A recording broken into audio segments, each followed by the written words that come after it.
আরে ইঁদুর কত অভিনয় জানে রে, সামনের উপর দিয়ে ঘুরে বেড়ায়, ওরে বিষ খয়া মারি না। এই বক্তব্যটা, এই কথাটা ছিল এই লোড সেলওয়ালার, এই ওয়েট স্কেলওয়ালার। ইনি নিয়ে আসছে আমার কাছে যে দেখেন তো ভাই এটার ওয়েট আসতেছে না। তো আমি খুললাম, খুলে দেখলাম যে ইঁদুরে কাটছে। তখন উনি এই বক্তব্যটা দিল যে আরে ইঁদুর কত অভিনয় জানে রে। যাই হোক, লোড সেলটা চেঞ্জ করে ফেলছি। এখন আমরা আর অভিনয় না করে আমরা এখন কাজে চলে যাই। এটার ক্যালিব্রেশন তো করতে হবে। তো এখন এই যে দেখেন, আমি 5 কেজি বাটখারা দিছি। 5 কেজি বাটখারা দেওয়ার পরে দেখুন দেখাচ্ছে 3 কেজি 780 গ্রাম। তো এখন তো এটা অ্যাকুরেট নাই, তো এখন ক্যালিব্রেশন করতে হবে। এটা গ্রামীণ রকেটের একটা স্কেল। এটা আমরা জানি যে এটার কোড হচ্ছে যে 8518।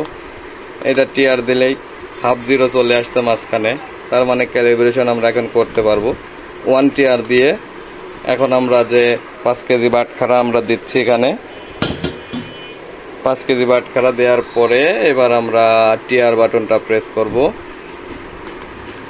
টিআর বাটন প্রেস করার পরে দেখতে পাচ্ছেন নিচে 10,000 গ্রাম এসে আছে। কারণটা হলো এখানে আগে কোম্পানি 10 কেজি বাটখারা দিয়ে এটা ক্যালিব্রেশন করেছিল। তো আমরা এখন 5 কেজি দিয়ে করবো, এই কারণে এখন আমরা এখানে 5,000 গ্রাম লিখে দেব। এখানে 5,000 গ্রাম লিখে দেব।